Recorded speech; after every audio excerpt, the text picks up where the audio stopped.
Gênesis 2:7. E formou o Senhor o homem do pó da terra, e soprou nos seus narizes o fôlego da vida. E o homem foi feito alma vivente. Agora, por favor, vá para Romanos, capítulo 5, verso 12. Nós vamos ler até o verso 21. Pelo que, como por um homem entrou o pecado no mundo, e pelo pecado a morte, assim também a morte passou a todos os homens. Por isso todos pecaram. Porque até a lei estava o pecado no mundo, mas o pecado não é imputado não havendo lei. No entanto, a morte reinou desde Adão até Moisés, até sobre aqueles que não pecaram à semelhança da transgressão de Adão, o qual é a figura daquele que havia de vir. Mas não é assim o dom gratuito como a ofensa. Porque se pela ofensa de um morreram muitos, muito mais a graça de Deus e o dom pela graça, que é de um só homem, Jesus Cristo, abundou sobre muitos. E não foi assim o dom como a ofensa. Por um só que pecou, porque o juízo veio de uma só ofensa, na verdade, para a condenação. Mas o dom gratuito veio de muitas ofensas para a justificação. Porque se pela ofensa de um só a morte reinou, por esse, muito mais os que recebem a abundância da graça e o dom da justiça reinarão em vida, por um só, Jesus Cristo. Pois assim como por uma só ofensa veio o juízo sobre todos os homens para a condenação, assim também por um só ato de justiça veio a graça sobre todos os homens para a justificação de vida. Porque, como pela desobediência de um só homem muitos foram feitos pecadores, assim, pela obediência de um, muitos serão feitos justos. Veio, porém, a lei para que a ofensa abundasse, mas onde abundou o pecado, superabundou a graça. Para que, assim como o pecado reinou na morte, também a graça reinasse pela justiça para a vida eterna, por Jesus Cristo, nosso Senhor. Amém. Se alguém briga com uma outra pessoa, em algum momento ela pode virar para aquela pessoa e dizer, animal. É interessante, tem um programa, né? Tinha na Rede Globo, um programa humorístico, em que a Bozena, aquela empregada, né? Às vezes brigava com o seu patrão e dizia para ele, né? Cavalo, animal. Mas a palavra animal não deveria ser usada para nos ofender. Ninguém deveria ser ofendido por ser chamado de animal. O que é um animal? Animal é o ser que tem o ânimo. É o ser que recebeu o ânimo. Ele é um ser animado. Ele tem uma força que o faz existir. Lá em Gênesis, o primeiro verso que nós lemos, capítulo 2, verso 7, diz que Deus tomou o pó da terra e soprou, e o homem passou a ser alma vivente. O homem passou a ter ânimo. Ele foi cheio do ânimo de Deus. Neste momento, ele passa a ser alma. Antes, o homem já existia, todos nós já existíamos. Todos nós estávamos em Deus, não apenas nós. Tudo quanto existe veio de Deus. Então tudo já existia em Deus. Existíamos todos em Deus, na perfeição de Deus. Quis Deus que tivéssemos a experiência da carne para sermos feitos filhos de adoção por Jesus Cristo.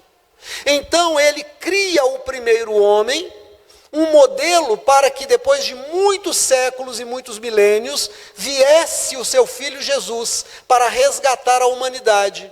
Então todos estávamos perfeitos dentro de Deus. Irmãos, é muito interessante o mundo animal. Existem alguns canais pagos, e existem algumas páginas no Instagram, no Facebook, dedicados à vida animal. E é tão bonito quando a gente vê, por exemplo, um peixe, né, fêmea, que coloca todos os seus filhotes de uma vez só para fora. E são dezenas de filhotes, aquele mundo de peixes. Estavam todos dentro dela. Estávamos da mesma forma, todos dentro de Deus. Éramos parte dele. Deus estava, e eu vou usar uma analogia apenas para que nós entendamos. Deus em algum momento se fez grávido de todos nós. E qual foi o meio que ele achou para que nós nos aperfeiçoássemos? Que nós andássemos em carne pelo mundo. Então ele pega o pó da terra e sopra. E no seu sopro, todos nós passamos a Adão. Todos nós entramos em Adão. Todos nós estivemos dentro de Adão. De Deus saímos e entramos em Adão. E aí aconteceu que no período em que Deus marcou, cada um de nós recebeu o ânimo e se tornou alma vivente. A alma, ela começa na fecundação e termina na morte do corpo. E quando nós morremos, voltamos à nossa essência espiritual, aquilo que éramos antes do nascimento. Mas nós agora levamos as marcas da vida que vivemos aqui. Mas quando nós chegamos aqui, algo aconteceu. Adão ouviu do Senhor a seguinte orientação: de todas as árvores do jardim, você vai poder comer livremente. Você vai reinar sobre todos os animais, sobre todas as montanhas, sobre todas as florestas, sobre todos os mares. Você vai classificar os animais e o nome que você der a cada um será isso mesmo. Você vai reinar, mas eu vou propor para você um teste de obediência. A árvore que está no centro do jardim, você não vai tocar e não vai comer do seu fruto. Você pode tocar em todas as outras, mas aquela, só aquela, você não pode tocar. Aquela é minha. O homem ouviu, Adão ouviu. Mas Adão não obedeceu. Adão desobedeceu. E quando Adão desobedeceu a Deus, o pecado nasce em Adão. Então Paulo vai explicar para nós em Romanos capítulo 5, que o pecado entrou no mundo por um único homem. E passou a todos. Passou a todos por quê? Porque todos estávamos dentro de Adão. Se não estivéssemos dentro de Adão, o pecado de um não poderia nos alcançar. Ele só nos alcançou porque nós estávamos dentro dele. Somos todos filhos de Adão. Se você pegar o negro mais negro de África, se você pegar o chinês de olhos mais puxadinhos da China, se você pegar o irlandês mais vermelho das montanhas irlandesas, e o índio moreno de cabelo mais liso do Alto Xingu, apesar de todas as diferenças estéticas, morfológicas, fisiológicas que possam existir, nós somos irmãos. Todos nós descendemos de Adão. Todos nós. E as diferenças de cor, de cabelo, de estatura, são adaptações ao meio em que vivemos. Então, o chinesinho que vivia lá naquele lugar super ventoso, ele desenvolveu uns olhinhos fechadinhos para receber menos areia. Aquele negro ficou negro porque a melanina veio para a pele para filtrar os raios ultravioletas e os outros raios do sol, para que não lhe queime a carne. O cabelo liso conserva o calor nos países mais frios, enquanto o cabelo crespo vai dispersar o calor nos países mais quentes. Mas somos todos iguais. Mas deixa eu te contar uma coisa. O pecado de um passou a todos, mas não passou a todos do mesmo jeito. Cada um foi atingido de um jeito. Então nós somos pessoas que recebemos o ânimo prejudicado. Então, a palavra de Deus tem duas expressões que eu preciso que você leia comigo. Por favor, abra a sua Bíblia em João 16:33. Evangelho de João, capítulo 16, verso 33.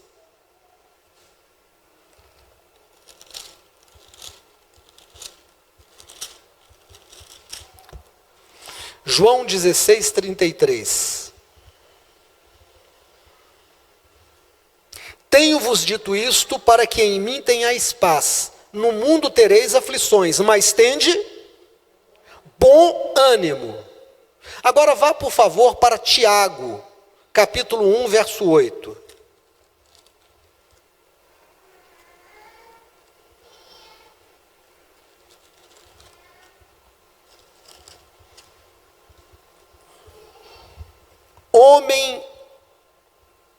Capítulo 8.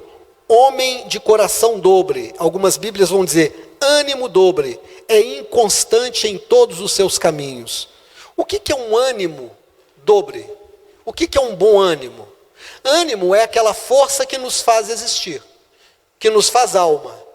Eu era espírito em Deus, passei a ser humano em potência de Adão.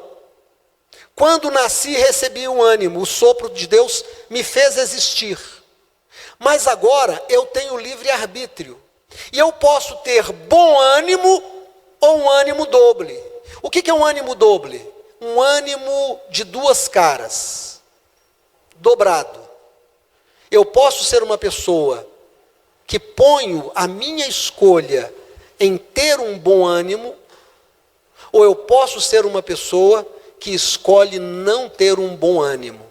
É engraçado, irmãos, porque Adão, que era agora um ser animado, ele ouviu do Senhor: obedeça, não toque na árvore. Ele teve bom ânimo para obedecer ou ele teve ânimo dobre? Ele teve ânimo dobre. Porque para Deus ele disse: sim, eu vou te obedecer. Eu vou andar nos teus caminhos, eu não vou tocar na árvore. Mas ele tocou, tomou do fruto e comeu. O ânimo dele era um ânimo doble. Ele tinha duas caras. Nós temos que fazer a escolha se nós obedeceremos a Deus e andaremos no seu caminho ou não. É simples assim.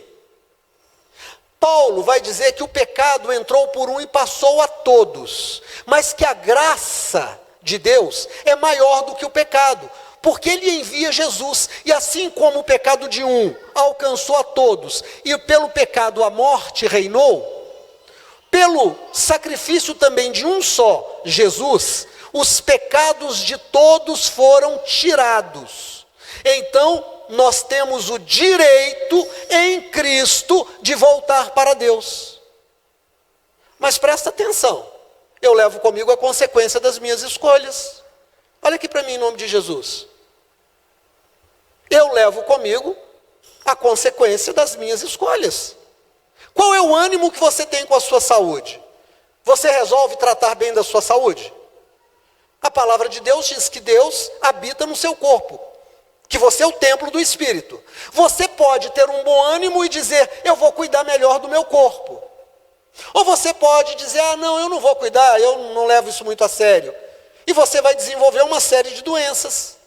Você vai ficar desde problemas de motores até Alzheimer.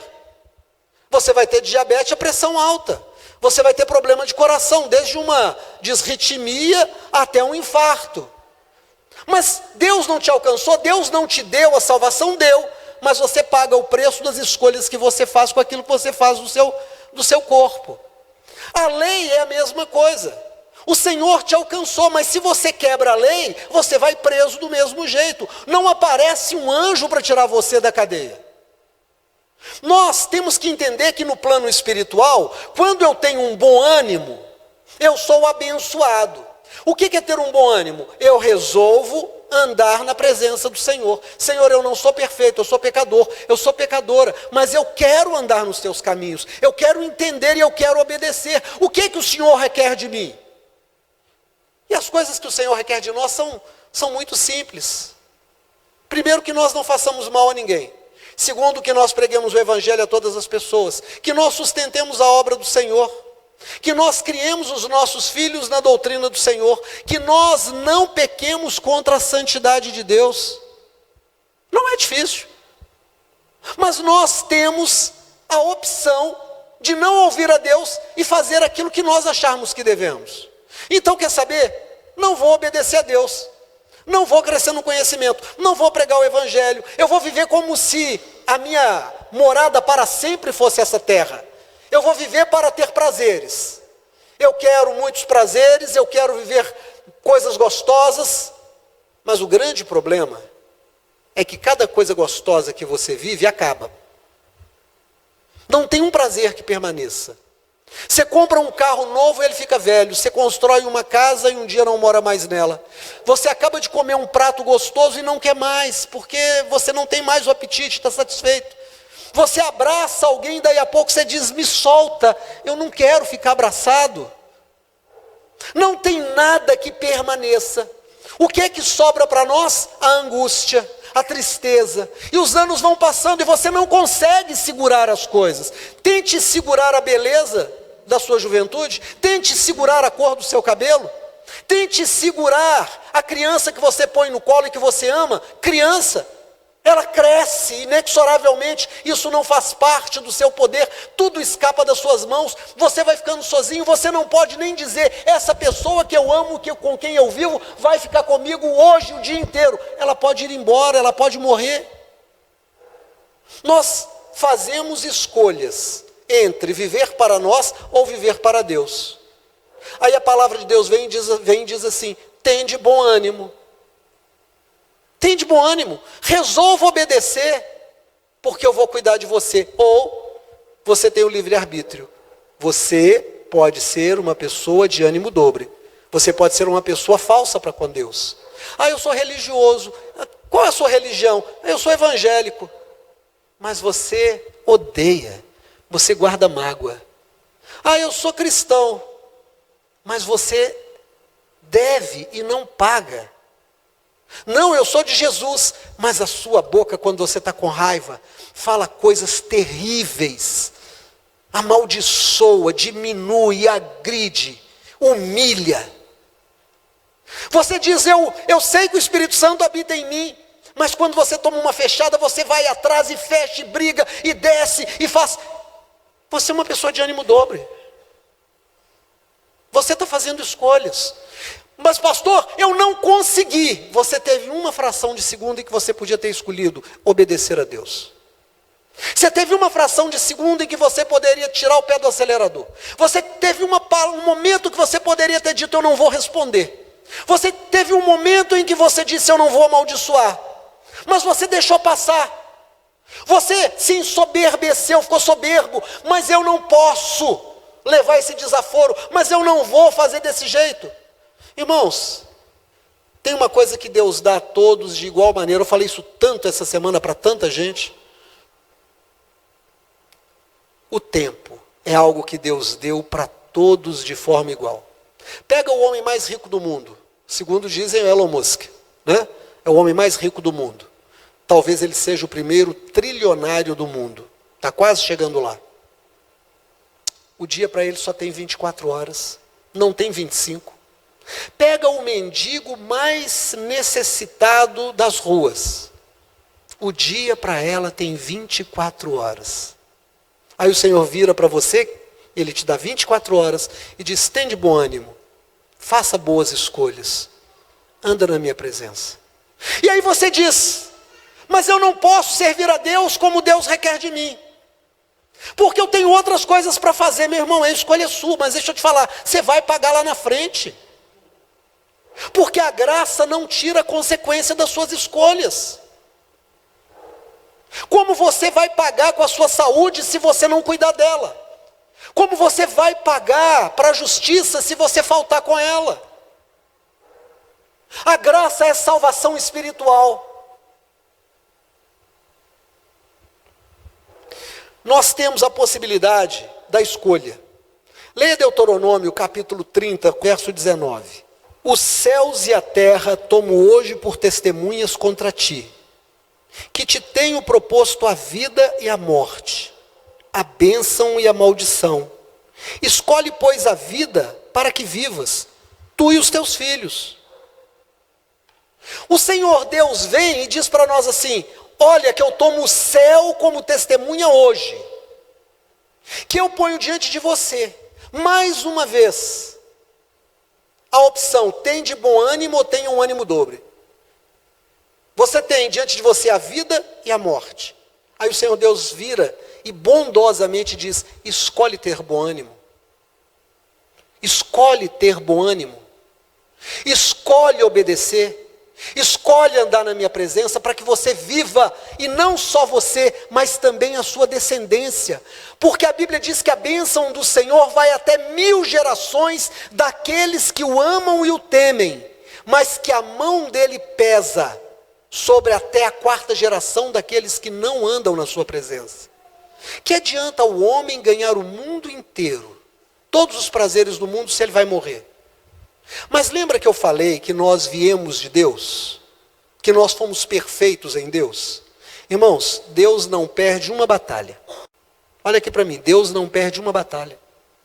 Se houvesse a possibilidade de uma pessoa ir para o inferno e se perder, Deus teria perdido a batalha. Deus teria perdido. O diabo viraria para Deus e diria para ele assim: eu te venci. Teve uma pessoa que o Senhor não conseguiu alcançar. Teve um que foi para o inferno. Esse o Senhor não tem como tirar de lá. Que Deus é esse que não tem poder de salvar uma pessoa? O diabo iria rir na cara de Deus. Então, todos voltarão a Deus porque em Deus foram perfeitos, antes de estarem em Adão. E depois da experiência humana, nós cresceremos e chegaremos à estatura de Jesus. Mas e aquela pessoa que viveu fazendo as escolhas ruins? Irmão, para essa pessoa tem um lago que arde com fogo e enxofre. Está escrito em Apocalipse, eu preguei sobre isso um dia desse. Todos, grandes e pequenos, ricos e pobres, importantes e pessoas simples, cultos e pessoas ignorantes, todos comparecerão diante do trono de Deus, cada um levando o livro da sua vida, e vai ser julgado pelo que está escrito no livro da sua vida. Os que não tiverem o seu nome escrito no livro da vida, serão lançados no lago que arde com fogo e enxofre, que é a segunda morte, porque já passaram pela primeira. Essa segunda morte não é o final da existência, é o final da vida que escolheram. Porque Paulo vai dizer para nós, e eu preguei uns dias atrás, está escrito em 1 Coríntios, que o tal será salvo como que passando pelo fogo. Então, a metáfora do lago que arde com fogo e enxofre é a consequência que a pessoa tem que pagar pela vida dela. Você é salvo? É salvo. A salvação em Jesus está garantida. Você não perde a salvação, não. Mas você vai pagar na eternidade por um pedaço dela as coisas erradas que você escolheu aqui na terra. O ânimo dobrado que você teve. Porque seria injusto da parte de Deus, irmãos. Deus dá salvação para dois. Um peca contra o Senhor. E quando chega lá está tudo resolvido. Não tem mais nada. Mas peraí, depois que você aceitou Jesus, você continuou pecando. Depois que você foi iluminado, você continuou pecando. Você fez as escolhas ruins. As consequências são para essa vida e são também para a próxima. Então Paulo diz: eu como sábio construtor, lancei o arquiteto lancei o alicerce que ninguém pode mudar. Jesus Cristo. Cada um veja o que faz da sua vida. Quem construir uma coisa boa, receberá de Deus louvor. Quem construir uma vida ruim, passará pelo fogo. Irmão, cuidado com as escolhas que você está fazendo. Cuidado com a vida que você está levando. Você vai pagar, e é caro o preço. Lá no final, você vai ser salvo. Mas até chegar lá, tem um preço muito alto para pagar. Pastor, mas Jesus não pagou na cruz o meu pecado para eu ser salvo? Pagou, é por isso que lá no final, você vai ser salvo. Porque Ele pagou. Mas a consequência, você tem que arcar com ela. Uma coisa é o preço do pecado, outra é a consequência do pecado. Jesus pagou o preço do pecado e nós estamos salvos, seremos salvos para sempre. Mas a consequência das nossas escolhas são nossas. Assim como o estilo de vida que você escolhe vai definir a saúde que você vai ter. É simples assim. Você está diante de um prato de comida e pode fazer a escolha de comer melhor ou pior. Você levanta cedo e tem a possibilidade de caminhar ou não caminhar. Você tem a possibilidade de fumar ou não, de beber ou não. Você faz a escolha de pegar um baseado ou não. A escolha é sua, mas a consequência também é sua. A consequência é sua. Mas eu sou salvo em Jesus, você é salvo. Mas as consequências são suas, não são dele. Dele é o preço do pecado. O preço do pecado foi pago na cruz. Nós lemos em Romanos capítulo 5, de 12 a 21. Os pecados de muitos saíram por um só ato de justiça de Jesus Cristo. Mas a consequência, nós arcamos com ela. Então, vem o Senhor e diz: toma o céu hoje como testemunha diante de ti. Que eu pus diante de você a vida e a morte, a bênção e a maldição, o bom ânimo ou o ânimo dobre. Escolhe, pois, o caminho que você vai seguir. Aí ele diz: escolhe a vida, escolhe o melhor, porque eu quero te abençoar. Amém? Mas ele respeita a nossa escolha, o nosso livre-arbítrio. Vamos ficar de pé em nome de Jesus?